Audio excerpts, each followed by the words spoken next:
Hello， 大家好啊！歡迎你哋嚟到我 VIP Money Talk 嘅頻道嚇。我叫 Wilson。話咁快咧，又嚟到4月噶咯噃。今日咧同大家拆解下 BC 省嘅地稅延交計劃，究竟邊啲人啱用？點樣申請嘅咧？究竟幾多錢先？我哋今日睇真啲啊！咁乜嘢先至叫做延交地稅先？簡單啲嚟講咧，就係市政府允許你暫時都唔需要交你嘅地稅。等你有錢嘅時候，譬如賣樓啊、物業轉名啊，甚至乎將來百年歸老嘅時候咧，先至連本帶利去歸還嘅。嗱，第一個部分咧，我哋會講下究竟邊類人士先至合資格申請，同埋邊兩類人士係最着數嘅。嗱，第一就係退休嘅長者啦，又或者係殘疾人士，咁佢哋可以用到常規計劃嘅。咁有幾個硬性條件嘅喎。嗱，第一個硬性條件咧就係話物業嘅業主其中一位只需要係55歲以上嘅人士咧就可以噶啦，又或者係喪偶啦，又或者係殘疾咁樣。咁呢啲咧就冇年齡限制噶啦。第二就係佢哋必須係加拿大嘅公民或者 PR 啦，喺 BC 省住滿足1年。第三咧就係呢個物業必須要係自住物業，同埋至少你係要擁有25% 嘅產權嘅。講埋個真實個案俾大家聽先啦。阿列治文張伯咧，佢今年就68歲，佢嘅自住物業咧，政府估計大概150萬度啦。咁佢就用咗延交，每年就慳咗5000蚊地稅啦。跟住佢就拎咗呢5000蚊去幫孫仔同埋孫女做咗 RESP 嘅計劃，再每年喺政府嗰度攞多1000蚊嘅補貼添。而第二類合資格申請嘅人士咧，就係嗰啲養緊家壓力少少大嘅父母啦。咁咧佢哋就可以利用呢個家庭計劃嘅 plan 啦。咁都有3個硬性條件嘅噃。第一個硬性條件就係你屋企有18歲供養緊嘅子女啦，佢哋返緊全日制嘅學校啦，又或者係殘疾嘅子女啦。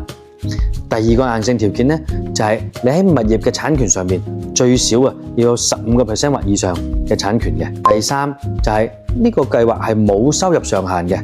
而家家庭計劃嘅利息咧，都只不過係加拿大嘅最優惠利率，而之前講到嘅常規計劃咧，個利息咧仲要係加拿大最優惠利率再減2%。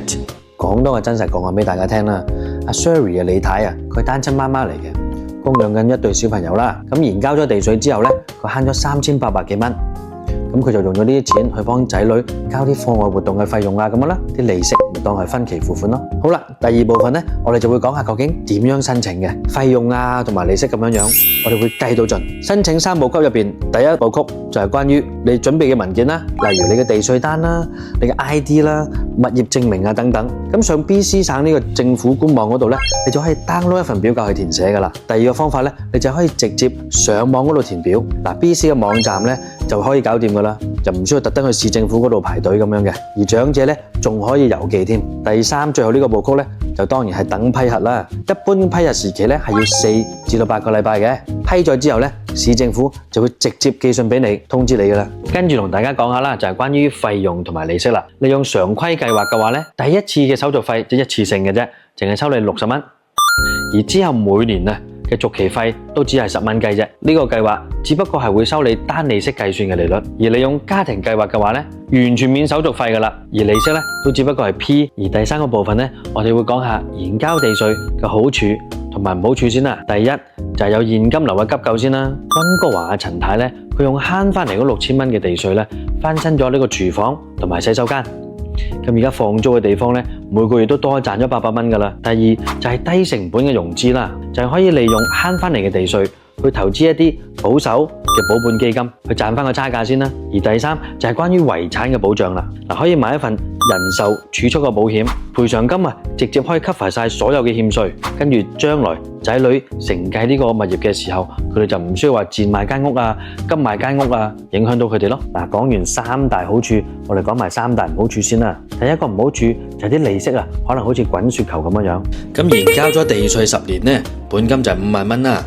咁個利息呢，因為單利息嘅計算，咁就係9500蚊左右啦。咁第二樣就係關於賣樓嘅時候可能會被動啲啦，好似阿本拿俾黃生咁樣，佢突然間想賣樓去套現，不過咧佢要俾翻啲利息，跟住先成交到噶。第三個唔好處咧就係關於啲子孫嘅還債壓力啦。冇買到儲蓄保險嘅家庭咧，啲仔女可能要被逼去賣樓去還稅同埋啲利息咯。咁究竟啲咩人應該避開呢個地稅延交計劃嘅咧？第一我相信就係啲短期嘅炒樓客啦。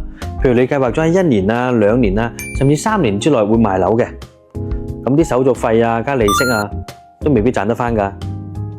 第二種唔適合嘅人士呢，可能就係啲高息嘅投資客人啦。如果你嘅年回報超唔過你嘅交地稅嘅利息嘅話呢，咁就未必適合你㗎啦。第三種呢，就係如果你銀行存款已經好充足、好足夠嘅人士嘅話呢，咁你又唔需要咁樣做去捱貴利息咧。